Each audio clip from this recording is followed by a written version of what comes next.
right, y'all. So I'm continuing my 4-part series of recruiting because one of the biggest killers to the bottom line is lack of retention. And you know what is the tip of the spear for retaining people is recruiting the right people. Some people say right person, right seat. Jim Collins says right people on the bus. Whatever you have or whatever have you, you need the right people on your team because that's what's going to make you more profitable. So last time or last video series I talked about was getting group buy-in. When you have buy-in, it removes biases from hiring practices, both hiring someone like you, like I want someone who's going to say, "Atta girl, great idea, go do it, be impulsive, be erratic," but I really don't need that. I need someone who's going to say, "Nope, slap my hand a little and say, focus, pay attention, stop that." You need opposite but complementary styles, not people like you. So that takes away the biases. And two, it takes away the biases when you're not like somebody, ethnicity wise, your skin tone, your geography, what country you're from. When you know what you're looking for, like skills wise, like these are the hard tactical skills we need. And then core values, culture wise, it takes away that person's exterior and is like, do they have what it takes for this job? So you got to have group alignment about what's needed. So if you missed that last video, go watch it. I'd say it's pretty good. All right. So today I'm going to be talking about referral sources. Where are you looking for your candidates? Because your one-click applies are crap. You can never get through that stuff. And when you're evaluating one-click applies, biases happen, microaggressions happen. So we'll just put that on the table. Next, I'm going to be talking about the next series or the next video. I'm going to be talking about, what am I talking about? Interviewing. I'm going to be talking about how to have a quality interview that's systematized, that everybody can follow. Fourth, I'm going to talk about compensation. I'm going to talk about the packages, what you're able to offer that candidate. If it's a qualified candidate and you really want them, there are things that you can do besides bumping up their salary. If you figure out what is intrinsically important to them, you can figure out, can we make that happen? So let's get it. Referral or sources, where you're finding your people. A lot of times I don't think we think about, you can rearrange your team members. So a lot of times we're like, this role's open, let's hire this person for this role. It might not be their strength suit. That's not okay in the short term, but in the long term, you need to put people where they're going to thrive. So a lot of times we're not looking at that person and their giftings and their strength sets and like placing them where they really will thrive. We're looking at, this role is open and I just need someone. So let's look at rearranging your team or even cultivating from the ground up. A lot of times we're like, I just need somebody, hire somebody who's had prior experience, someone who knows what they're doing. Newsflash, just because somebody was good at their job and they've had that job at another company doesn't mean that they're going to be good at your company, because there's a ton of like extenuating circumstances. Like they may have had like a number two, maybe they were a manager and they had a number two who was great. They helped them, they supported them. And so that person was good at their job because they had somebody else doing their job for them. I'm just throwing stuff out there, but just because somebody's been a production manager at another company doesn't mean they're going to rock it at your company. So sometimes it's better to cultivate from within. They have your values, they have loyalty. Look at that and look at rearranging your people.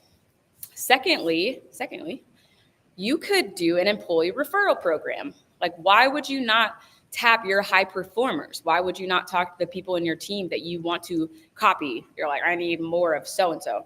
Well, talk to them and ask them if they have friends that they would want to come work for you. And like, newsflash, if they don't want people to come work for you, that's a problem. That right there is a red flag. You should want your employees to be your brand ambassadors, to be like shouting from the rooftops, hey, come work in my company, I love it.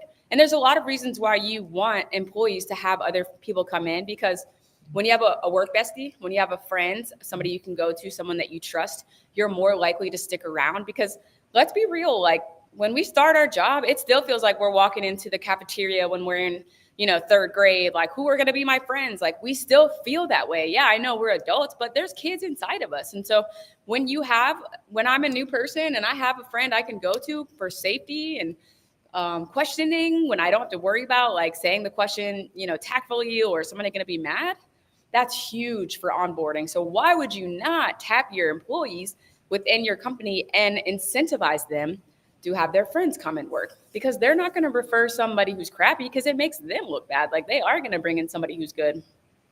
Also, connect with connectors. There are literally people out there. There are studies and books that talk about the connectors who just know a lot of people. And if you know that one person, they can get you into like seven different groups, or there's the 7 degrees of separation, whatever. But you need to find those people that you know, talk to people that network a lot, that you trust their judgment, tap them. Hey, so-and-so, I know that you're, a lot of people, I'm hiring for a production manager role. Do you know anybody? And then as they're networking, as they're looking around, they can start sending you people and thinking about it. So use your connectors, use your old contacts. Like, let's say years ago you had a job and, one of your colleagues was a production manager, like, call them, like, call up your old colleague. And if you can't afford them, like, ask them if they'd want to work for you. And if they wouldn't, ask them if they know anybody in those roles. Do they have any contacts that are production managers or were former production managers that you can talk to? Like, network to find your people. And then use inclusive searches. Like, too many times we're debunking somebody from even being considered to be on our team because they have a criminal background, or because they've had an addiction, or because they have a story. Everybody has a story. It's just, how severe is your story? But we need to give people a chance, because loyalty comes when someone knows you're taking a chance on them, when someone knows that they're not your stereotypical, like, yeah, knock it out of the park, like, I can't wait to interview this person. That doesn't, when they're given a chance, they are going to be loyal and they're going to stick around. And so we need to figure out how to be more inclusive for nonviolent criminals. I get it. There are some that are like, I no can do. That's one mistake that I can't look past. But for the most part, there are a lot of crimes that are nonviolent where someone made a mistake, and we need to be able to have the ability to discern that. All right, so last little stat. Sean Payton's winning team, 41% of them were undrafted free agents, because he had trusted advisors, he knew connectors, and he had trusted advisors that he could go to talk to about people in the community, about players that weren't drafted but actually were quality players. So be creative, network, find those people. Don't just put it up on Indeed and expect those people to come to you. You got to put in some work and find them, and it's worth it. All right, lovely. So the next week, I'll be talking about interviewing, quality interviewing practices. And the week after that, I'll be talking about compensation for recruiting.